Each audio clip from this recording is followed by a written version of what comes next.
Hello, my name is Dr. Kathy Ann Daniel-Gittens, and I'm an instructional designer with the Center for Distributed Learning at the University of Central Florida. I'm also the developer of an open educational resources project called caribexams.org. Today I'm going to talk to you about strategies for maintaining and growing your open educational resources project. There are 6 strategies that I'm going to be looking at today. The first strategy is how to ensure the longevity of your open educational resources project. Many times, people consider that an open educational resources project should stand alone, should exist on its own apart from any other framework around it. I'm going to suggest to you that open educational resources projects have a greater chance of long-term success when they can be attached to or piggyback onto an existing institutional infrastructure that already exists. For example, open educational resources, because they are intimately connected with education, can benefit from becoming part of the work of a teachers training college, the education department of a university, or even part of the training division of an education ministry or education department. That sort of arrangement ensures that the Open Educational Resources project has access to the personnel of the institution it is attached to. It has access to the resources, some of the resources of the institution to which it is attached, and it can also derive some of the energy, the ongoing energy of the institution to which it's attached. So that's the first strategy, and to me the most important strategy for long-term survival, that it should be integrated into an existing institutional framework. Strategy number 2, I'm going to suggest that open educational resources, for this long-term success, need to address the educational needs of a large and consistent user base. For example, in terms of developing educational resources, some projects have focused on tertiary level education and providing open educational resources for university level students. I'm going to suggest that educational resources are used maximally by primary level education students and teachers and educators, and then secondary level education students and teachers, so that in terms of having a strong and vibrant user base, I think open educational resources would benefit from examining exactly who are its customers and clients, and trying to align itself with a customer base that is broad, that is deep, and that will be there consistently in large numbers over an extended period. And to that end, I suggest that open educational resources identify a base that large and that consistent. The third strategy that I'm going to recommend is that open educational resources align themselves with the local need of the population, the educational need of a local population. Open educational resources have value when they are used, have value when they fill a persistent and need of a population, a gap that exists. With a local situation, particularly in developing countries, access to educational materials presents quite a challenge for many people who are involved in education. Textbooks are expensive for parents. Supplemental educational resources are also expensive and scarce. And teachers also may find that they have limited access to supplemental educational resources for their students.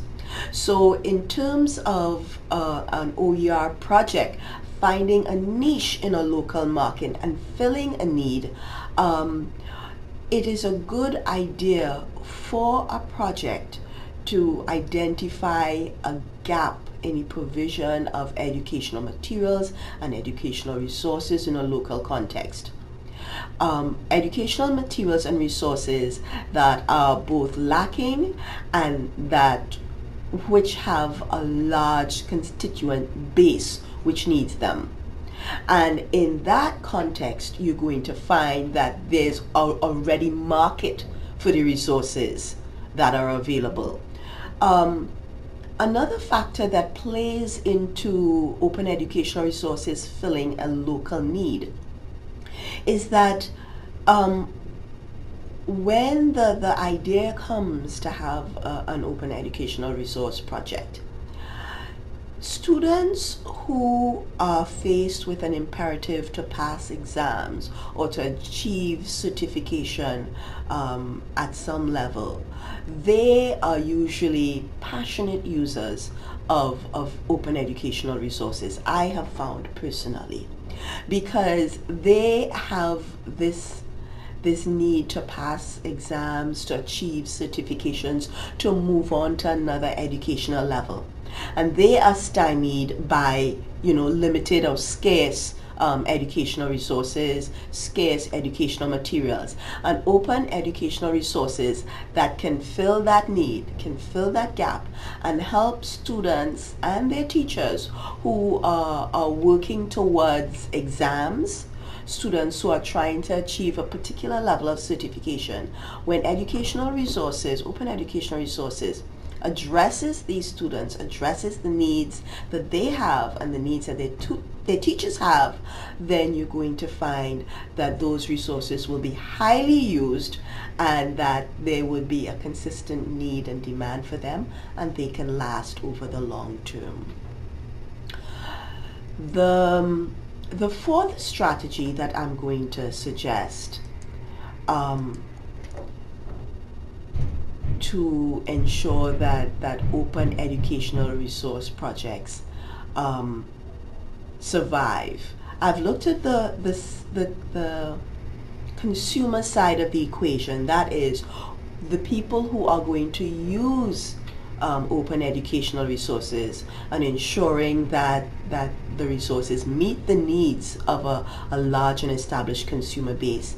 I'm going to look at the other side now, which is the side of production. How do you ensure that you can provide adequate open educational resources? How can you ensure a consistent production of open educational resources to address the needs of your consumer base? The challenges that open educational resource projects in developing countries face is an alignment between the cultural context and the structure and the organization of open educational resources. At its heart, open educational resources relies upon the volunteerism of people who contribute their time, their effort, their energy, and their skills toward the production of these resources. They contribute their time and skill towards the organization, the categorization, the curation of open educational resources. And in the developing world, in developing countries, the question must arise: who is going to undertake these tasks? Which group of constituents are going to engage in the production of open educational resources over the long term? I am going to suggest that one strategy is to identify groups of people who have the time, the energy, and the interest to participate. For example, retired educators are still very, very skilled personnel who have the time and the energy to contribute can still contribute to the educational sector of the country. They can be encouraged to volunteer their knowledge and their skills to the development of an open educational resource project. I'm also going to suggest that new teachers who are coming in, teacher trainees, pre-service teachers, are also personnel who can be encouraged as a part of their training program to participate in the development of open educational resources. I think introducing it to them while they are trainees and while they're in pre-service presents the idea early in their career, and it suggests to them that they may become users of open educational resources when they are professionals. So participating in the creation of these resources at an early stage inculcates in new teachers an interest in and an understanding of the opportunities and the benefits of open educational resources. So those are two groups that I've suggested, but I think brainstorming in the local context is also important. Brainstorming and identifying if there are civil society organizations that may be interested in getting involved in developing open educational resources and curating these resources is also an option. But it does require brainstorming and consideration of where volunteers can come from. Not just one-off volunteers, but a reliable supply of volunteers who, as they turn over, they can consistently be counted upon. Even as one group leaves, another group can come in and take over the production of resources on an ongoing basis so that the project maintains continuity. Strategy number 5. Open educational resources always face the challenge of the scarcity of resources. Open educational resources are usually curated online. Space has to be found on a server. Sometimes the question arises, who is going to pay the cost of hosting the server? Who's going to pay the cost of maintaining the repository, the website where the resources are going to be held? My suggestion is that one option that can be explored is that of public-private partnerships. That is, while an open educational resource project operates for the public good, it can still benefit from the involvement of private entrepreneurs and private businesses who support the project and who in return may ask for recognition of their sponsorship for the project. They may request that they advertise in their public relations program that they are supporting the project, which benefits the project as well as the private entrepreneur or the private business, because if the project, the OER project, is integrated into the public relations program of a private corporation or private business, that gives the project exposure. It gives the project advertising that it does not have to pay for. It raises the profile of the project and makes the population more aware of the project, what it's available and what it can do for them. So again, public-private partnership in terms of sponsorship for an OER project is something that has to be negotiated. It's not something that anyone can set parameters for beforehand. It is something that would have to be negotiated on the ground of the local situation, and it is something that I think would have to be continually renegotiated as the project changes and grows, and as its needs changes and grows, and maybe as the needs of the sponsor, the private sponsor, also changes and grows. But it's one way that an OER project can address the issues that it has in terms of a scarcity of resources. And finally, the last strategy that I'm going to present to you is the issue of selecting a project change agent. Once you situate or establish the OER project within an institutional framework, a second important thing is to identify someone who holds ultimate responsibility for accountability and responsibility for the success and or failure of the project. When responsibility is diffuse among many persons, then you find it becomes more difficult to establish goals, establish timelines, establish procedures and protocols for the project. A change agent is the internal sponsor for an OER project. The change agent works to manage volunteers, manage resources, establish procedures that would be contained and maintained over the long term.